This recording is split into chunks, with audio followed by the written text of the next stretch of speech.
había que tener cuidado con el anafre, el chocolate, un centavito de anís, 10 centavos de maíz, un pedacito de queso, y armado todito eso, a todos nos invito.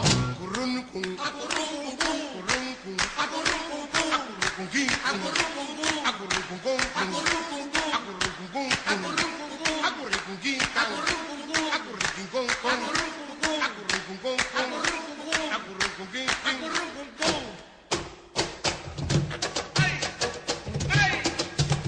Chacombo, Chacombo, Chacombo. Buenas tardes amigos, nuevamente con ustedes en una edición más de su programa Cocinando Aprendo. ¿Y cómo estamos, Pedro? Muy bien, acá por casa. Ya estamos acostumbrados, no sabíamos que iba a tener tanta acogida el programa. El Facebook literalmente ha tenido una buena respuesta. Como siempre hay que mantener la humildad y aconsejarles a nuestros amigos que nos pueden seguir viendo todos los domingos a las 12:30, ¿no? Pero yéndonos al tema, hoy día vamos a hablar de un tema histórico. ¿Qué sería el Perú si no fueran por los incas? ¿Tú qué crees? Debes haber hablado, yo cuando era niño, tú también, nos deben haber hablado de los incas. ¿Qué inca más representativo tendría el Perú? O sea, el imperio de los incas no sería lo que es, ¿por qué inca? ¿Podrías mencionar? Yo pensaría en Pachacútec porque es el fundador del imperio de los incas, el fundador del Tahuantinsuyo. Él instaura el culto al sol, construye el Coricancha, y algo interesante, Pedro, es que cada vez que los incas conquistaban un territorio, en esa provincia se levantaban 3 edificaciones. Primero el Palacio Real, segundo el Templo del Sol y tercero el Agyahuasi. Y ese es justamente el tema que nos va a ir relacionando poco a poco con los productos que hemos escogido para el día de hoy. El Agyahuasi, para los que no lo saben, es un centro de formación educacional para mujeres. En quechua se denomina Casa de las Vírgenes o Casa de las Escogidas. Y era una suerte de monasterio donde las mamaconas, que hacían las veces de madres superioras, capacitaban a las agyas en todo tipo de actividad manual, ¿no? Es decir, arte textil, cerámica y preparación de alimentos. Eran las vírgenes del sol, las agyas, las encargadas, por ejemplo, de elaborar la chicha, bebida oriunda del Perú, y evidentemente unos panes a base de maíz que los registra el Inca Garcilaso de la Vega en sus comentarios reales. ¿Qué harina utilizaban ahí? Ellos trabajaban básicamente con, en algunos casos, pastas, en algunos casos trabajajan con el batán, que es patrimonio de la gastronomía peruana, donde trituraban el maíz, ¿no? Para explicar a nuestros amigos, el batán es una piedra grande, ¿no? Ajá.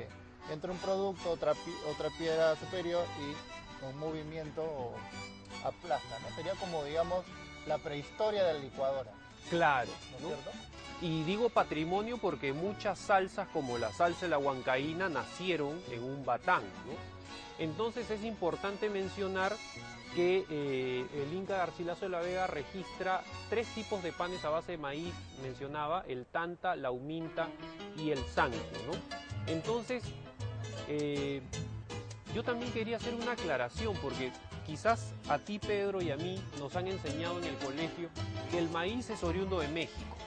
Pero un detalle importante que creo que sería bueno mencionar, porque a veces lo pasamos por alto, es que la Universidad Nacional Agraria La Molina, entre el año 2007 al 2011, con un grupo de científicos, dentro de los cuales está liderado por el doctor Alexander Grossman, hicieron estudios en la zona de La Libertad, en el valle de Chicama, en la zona de Paredones y Huaca Prieta, y descubrieron muestras de maíz que datan del año 6700 a.C.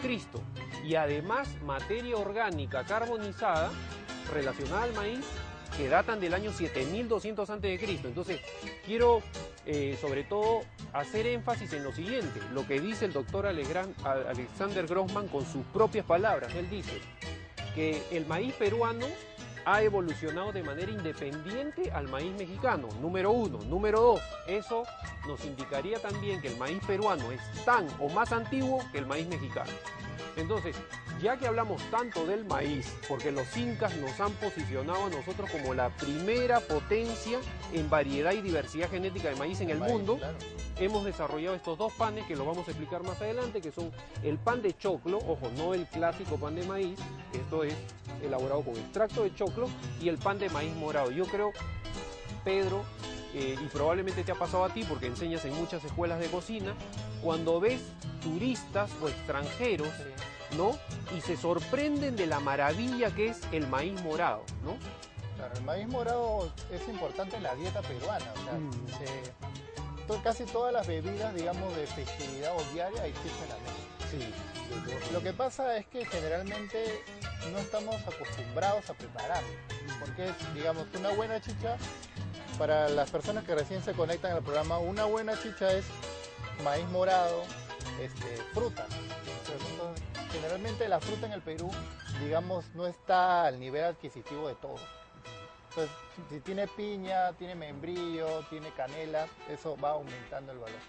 Pero originalmente simplemente podemos servir maíz y le agregamos azúcar, un poco de limón y se acabó.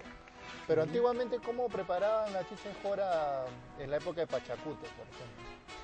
Bueno, el proceso de elaboración ha ido siendo artesanal y se ha ido cada día modernizando con diferentes implementos, pero es bueno mencionar que, por ejemplo, el historiador Lorenzo Huertas, porque muchos relacionamos la chicha directamente con el tiempo de los incas, el incásico, pero al parecer en las épocas pre-incas había ya la elaboración de la chicha. Mencionaba el historiador Lorenzo Huertas que, por ejemplo, menciona una cerámica bastante extraña de unas vasijas quebradas. ¿Y por qué quebradas? En la época de la cultura chavín. Chavín, estamos hablando del año 1000 a.C., ¿no? ¿Y por qué quebradas? Porque eran vasos donde se libaba chicha, donde se bebía chicha, pero era dedicada para el dios. Entonces, luego se quebraba porque era solamente para ese rito. Pero es importante mencionar, yo soy un admirador de Rosario Olivas y en su libro Moquegua, Cocina y Vinicultores se menciona el famoso Cerro Baúl. Si tú te vas de Moquegua a Torata, que es una hora, aparece un cerro en forma de baúl y en la zona superior del cerro era uno de los lugares donde se elaboraba chicha, pero chicha a base de molle, ¿no? Desarrollado por los huari, básicamente. El molle casi ya no se utiliza actualmente, es una rareza. Pero en el mundo de las chichas hay pues claro, infinidad, ¿no? Pero yendo al tema Pachacútec, yo quisiera mencionar que fue un inca que unió el Tahuantinsuyo, ¿no? Había muchos problemas con los chancas, ¿no? Uno de los grandes platos característicos de esa época es el puca picante. Claro. Entonces, Ayacuchán. Obviamente el puca picante es un plato típico de la bonita ciudad de Ayacucho y también ha llegado a Lima, ¿no? Sobre todo porque es en la época chanca, que es, digamos, el Tahuantinsuyo estaba dividido entre guerras, entonces Pachacútec, digamos, unificó todo y le dio la importancia de imperio de los incas, ¿no? Antes, digamos, no hubiera tenido la capacidad de lo que fue en ese tiempo hasta la llegada de los españoles, ¿no? Desgraciadamente, cuando llegan los españoles ya encuentran un imperio dividido entre guerras, entre hermanos, entre guerras civiles y entre el caos dominaron el grandioso imperio inca, ¿no? A ellos no les interesaba el oro más que para funciones de rituales, ¿no? Como mencionas, ¿no?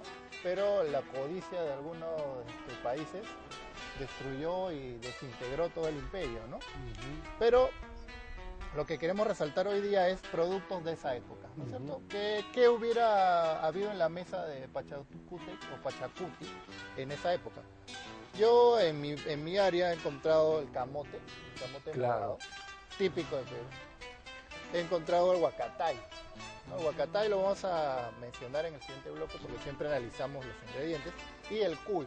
Claro. ¿No es cierto? El cuy para mí es uno de los grandes manjares mundiales, ¿no? O sea, sin dudas. Y también en tu parte, ¿qué ingredientes tendríamos en esa época si fuera una mesa inca ahorita? Bueno, hay que recordar que el consumo de maíz estaba relacionado directamente con altas clases sociales, o sea, consumir maíz y productos derivados de maíz como cancha, mote, o el caso de las chichas, era evidentemente propio de la nobleza. Entonces hoy he elaborado un pan, bueno, acá he hecho algunos choclitos, ¿no? Este es un pan a base de choclo. Claro, todos dirán, no, es un pan de maíz porque así lo venden normalmente en las panaderías, ¿no? Tenemos panes de maíz elaborados con harina de maíz en casi todo el Perú, Lima, en Huánuco, en el centro, en Junín, pero este es un pan de choclo. Es decir, está elaborado con un 50% de choclo licuado. O sea, agarran sus choclos, los desgranan, lo ponen en la licuadora y lo licúan. Y además está elaborado recordando una técnica yacuchana. Cuando hacen la tantahuagua no agregan agua, agregan una infusión de hierbas, manzanilla, toronjil, hierba luisa. Entonces ¿Qué tiene? tiene agua de choclo, ¿no? Para reforzar un poquito más el sabor. Y solamente está encimado, ¿no? En harina de maíz. O sea, harina de maíz no tiene la formulación, solamente encimado tal cual. Y este pan, que es un pan evidentemente con, como decíamos, esta variedad de maíz de las 55 razas o especies de variedades de maíz que tenemos en el Perú, que son maravillosas, una mejor que la otra, ¿no? Un pan de maíz morado, que se hace con la esencia del maíz morado, ¿no?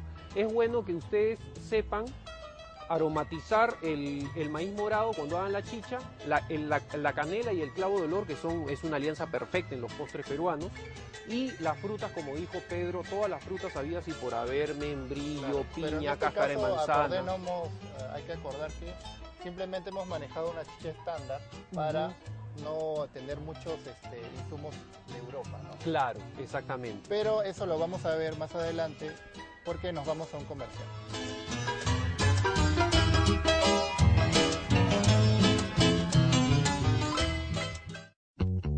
Este y todos los domingos no se pierdan nuestro programa Cocinando Aprendo, donde aprenderemos la cocina peruana y sus panes a través de la historia.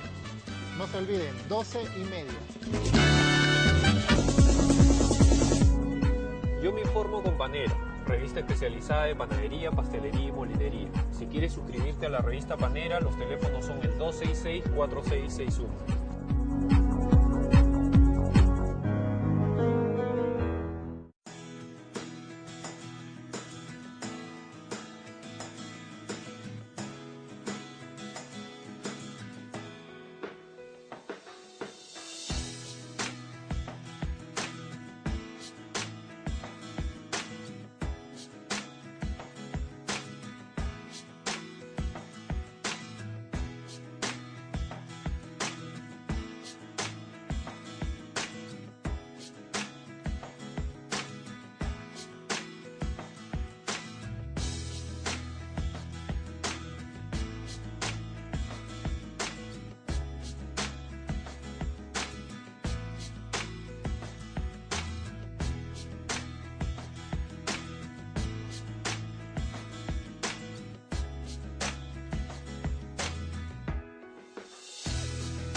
Este y todos los domingos no se pierdan nuestro programa Cocinando Aprendo, donde aprenderemos la cocina peruana y sus panes a través de la historia.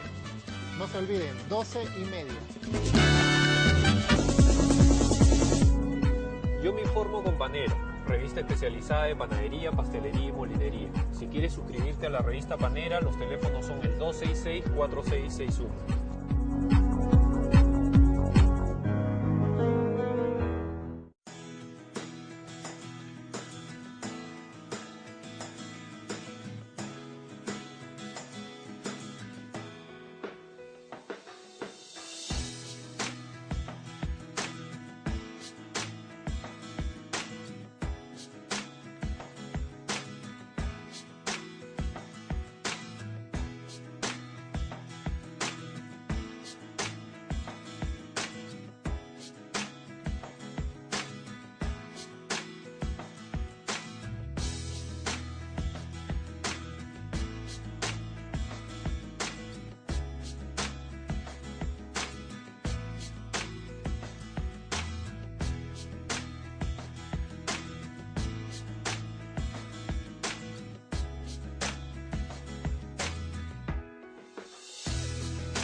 Bueno, seguimos con nuestro programa Cocinando Aprendo y en el cual vamos a tomar ahora sí la parte de cocina, ¿no? Cocina con pan.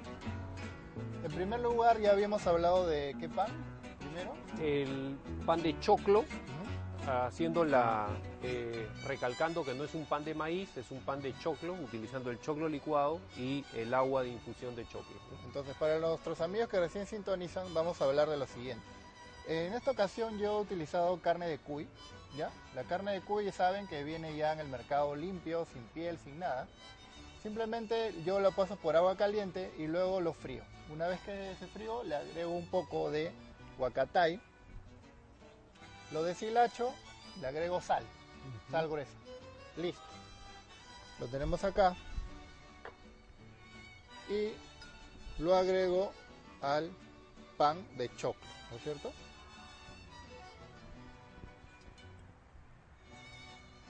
La siguiente parte es agregar unos chips de camote morado. El camote morado para mí es el mejor camote para ceviche. Es mi gusto. Si entramos en debate, entrará otra cosa. Lo cual lo corto muy fino y lo frío en aceite vegetal. Lo agrego.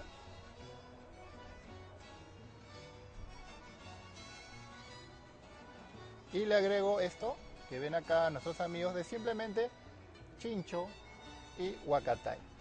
Lo licúo, lo caliento un poquito y lo dejo reducir. Y lo agrego acá. Y luego el rocoto, ¿no? El rocoto siempre es un buen amigo. Obviamente yo lo cocino bastante para que no pique demasiado. Y lo agrego acá. Y simplemente lo tapo. Y ya tendríamos un pan, digamos, con insumos, casi la totalidad de insumos peruanos, ¿no? Eso es lo que nos interesa. Más bien, ¿qué nos puedes aportar del otro pan? Del pan que tenemos ahí de maíz morado. ¿Cómo lo sugerirías presentarlo? Bueno, este es un pan dulce, ¿ya? Es un pan que tiene alrededor de 20% de azúcar, está elaborado con mantequilla, ¿no? Y este es un pan que se puede acompañar de repente con mermeladas, ¿no? Y evidentemente si vamos a ceñirnos al tema, pueden ser mermeladas, sugiero mermeladas con frutas peruanas, ¿no? Por ejemplo, el airampo, que es una fruta Sauco. extraordinaria, el sauco, por ejemplo. Camu camu. El camu camu también, ¿no? Sería una muy buena opción.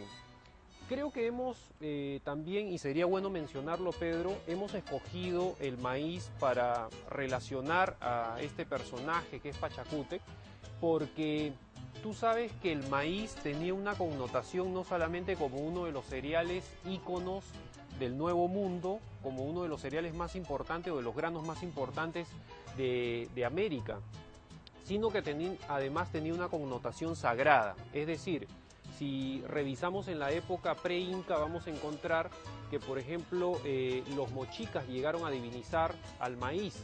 Y como dice mi buen amigo Rodolfo Tafur, ¿no? Una de las deidades más importantes de la cultura tiahuanaco es Huiracocha. La palabra huira significa caña de maíz, la palabra cocha es la derivación de chocla. Y como dice Rodolfo Tafur, miren qué curioso, una de las divinidades más antiguas del mundo andino es un maíz. Y para terminar, quería mencionarles que en el tiempo de los incas había una fiesta que se llamaba el Aymoray, que era el tiempo de la cosecha del maíz, donde la gente, exactamente, la gente cantaba, danzaba, se alegraba y levantaban plegarias a una diosa femenina que se llamaba Mama Sara.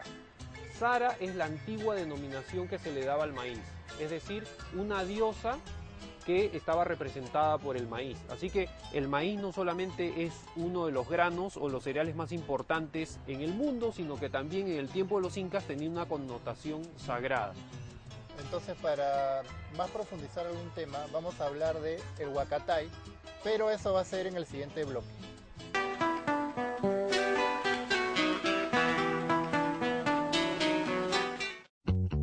Este y todos los domingos no se pierdan nuestro programa Cocinando Aprendo, donde aprenderemos la cocina peruana y sus panes a través de la historia.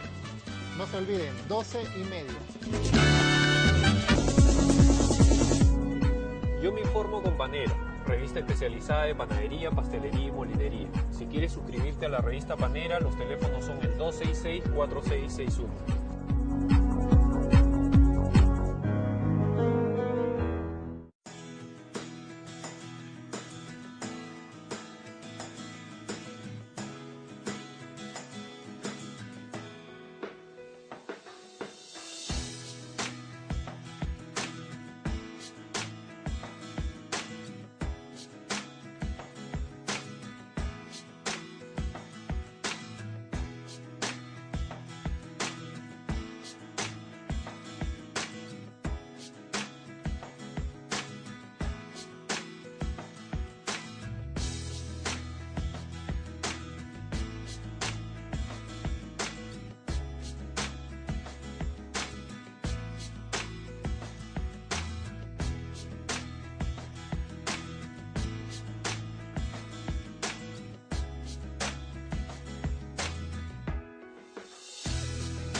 Este y todos los domingos no se pierdan nuestro programa Cocinando Aprendo, donde aprenderemos La cocina peruana y sus panes a través de la historia.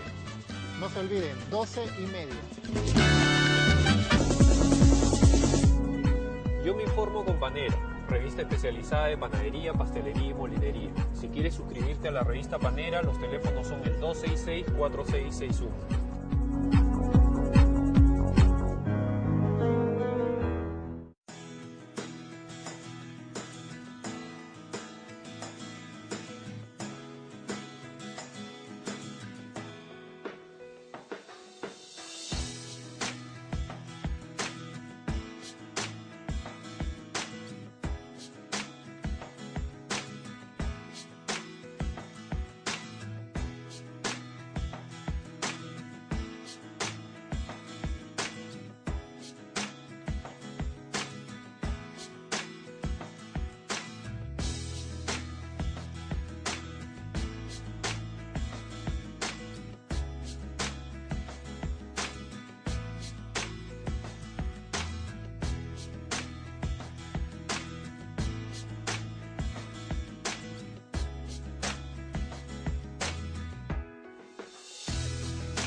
Bueno, seguimos en su programa Cocinando Aprendo, pero antes, vía internet nos ha llegado una consulta, Renato.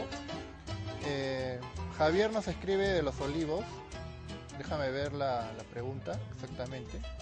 Bueno, nos habla acerca del huacatay, o sea, el plato estrella de este programa ha sido el huacatay, ¿no es cierto?, para trabajar el cuy.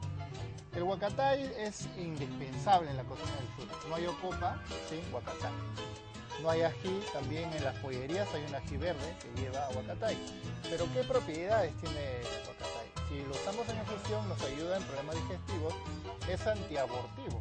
O sea, si hay un problema de embarazo, podemos tomar agua de huacatay. También es considerado como la albahaca peruana, porque se puede utilizar como la albahaca, o sea, para hacer algunos guisos para espaguetis o tallarines o también pastas rellenas como ravioles.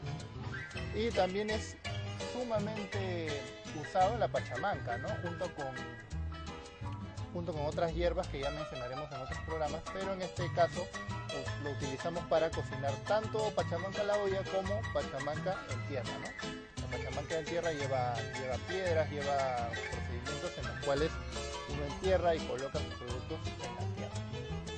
Para concluir nuestro programa de ahora, vamos a hablar sobre todo de la importancia que tiene la historia en la cocina del Perú.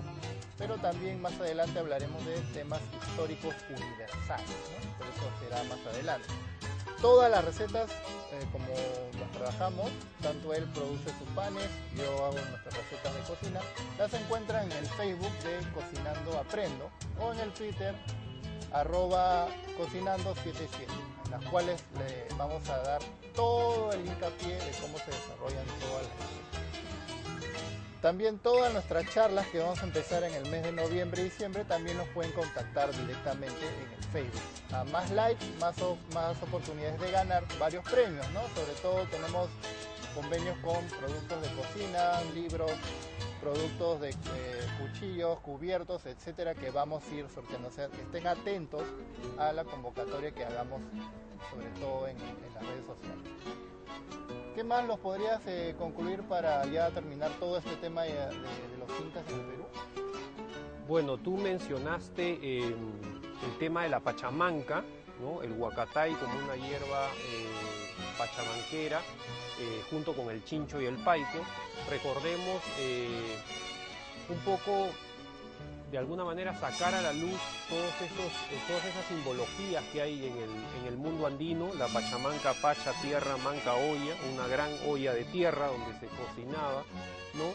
Pero que para mucha gente simplemente es una técnica de cocción bajo tierra, otros dicen es un plato más de la cocina peruana. Recordarles que para el poblador del mundo andino era comer de las mismas entrañas, ¿no?, de la madre tierra, es decir, tiene un significado espiritual para los pobladores del mundo andino, ¿no? Entonces, ya para concluir, ¿quién se va a comer el rocoto ahora? ¿Tú o yo? No, Es una broma. En otro particular nos vemos, que les vaya muy bonito y los esperamos en la nueva edición de nuestro programa. Nos vemos. Chao. Chao.